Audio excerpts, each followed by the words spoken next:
என் அரசியல் குருநாதர் கலைஞர் தான் அப்படின்னு சொன்ன பாஜக கட்சியின் மாநில பெண் நிர்வாகி அதிர்ச்சியில் தமிழக பாஜகவினர். அப்படி சொன்னது யாரு? அப்படி பேட்டியில என்னங்க சொன்னாங்க?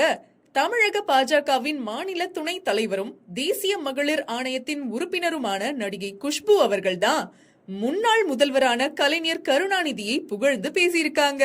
இதுதான் இப்போ பெரும் சர்ச்சையாகி இருக்கு. அப்படி அவங்க என்ன செய்தியாளர்களின் பேட்டியில சொன்னாங்கன்னா, என் அரசியல் பயணத்துல எனக்கு ஆசிரியர் கருணாநிதி தான், யாரையும் மரியாதை இல்லாமல் பேசக்கூடாது என அவர் அறிவுரை சொல்லி இருக்காரு. அப்படிப்பட்ட தலைவர் வழி நடத்திய திமுகவில் தற்போது அநாகரீகமாக பலர் பேசுறாங்க அப்படின்னு கலைஞரை புகழ்ந்து பேசிட்டு மறைமுகமா திமுக நிர்வாகிகளை குற்றச்சாட்டி இருக்காங்க குஷ்பு. அதிமுக ஆட்சி இருக்கும்போது அந்த கட்சிக்கு ஆதரவு, பிறகு திமுக ஆட்சிக்கு வந்த பிறகு அந்த கட்சிக்கு ஆதரவு, அதன் பிறகு காங்கிரஸ் கட்சி, அதன் பிறகு கடைசியா பாஜக கட்சியில இணைச்சு இப்போ பாஜகவின் மாநில துணை தலைவராக இருக்காங்க நடிகை குஷ்பு.